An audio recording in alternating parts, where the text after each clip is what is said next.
పెద్దయ్య అక్కడ చూడండి. చూడవే అక్కడ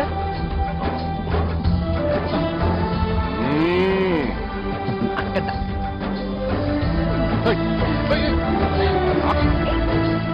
చాలా సంతోషంగా ఉండదురా.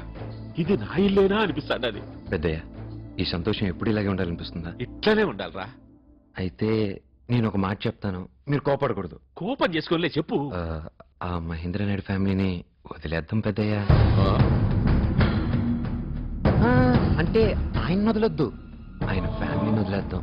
ఆ మహేంద్ర నాయుడిని వాళ్ళ తమ్ముడిని మాత్రం వేసేద్దాం మనం. కానీ అమాయకమైన ఫ్యామిలీ పాపం, పైగా మనం వాళ్ళని ఏదైనా చేస్తే వాళ్ళు ఊరుకోరు కదా పెద్దయ్య. ఇప్పుడు మన ఇల్లంతా కోడళ్ళు మనవాళ్ళతో కలకలలాడుతుంది. ఇప్పుడు వీళ్ళలో ఏ ఒక్కరికైనా ఏదైనా అయితే మళ్ళీ సంతోషం వస్తుందా పెద్దయ్య?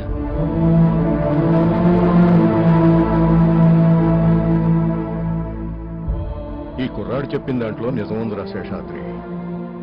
కాస్త ఆలోచించు. రే పెద్దోడా, నడిపోడా, ఈ పొద్దు నుంచి మహేంద్ర నాయుడు కుటుంబీకుల్ని సంపొద్దని తీర్మానం చేస్తాడా.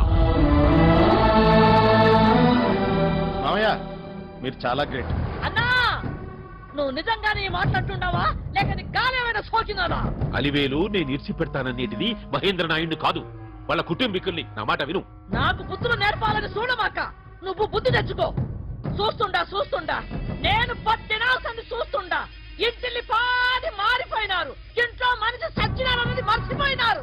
వాడు పెద్దాడు పెళ్ళాం కొంగు పట్టుకొని తిరుగుతుంటాడు. వాడు ఆ తక్కులాడుతో సరసానికి దిగినాడు.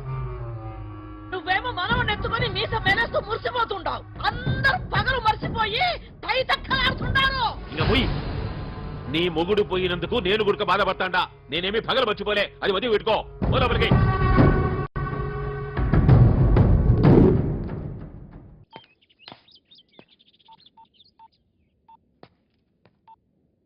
గిరిజ బావా 90% ప్రాబ్లం సాల్వ్ అయిపోయింది. ఇక మన ఫ్యామిలీ జోలికి ఎవ్వరూ రారు. మీరు ఎవరు ఇళ్ళకి వాళ్ళు వెళ్ళిపోవచ్చు. మనం అందరికీ చెప్పావా? ఎవరెక్కడికి వెళ్ళినా నేను మాత్రం ఇక్కడే ఉంటాను, నీకోసం వెయిట్ చేస్తుంటాను. అది కాదే, నేను విన్ను. ఇక నుంచి నువ్వెక్కడుంటే నేను అక్కడే. నేనెప్పుడు నీతోనే ఉంటాను.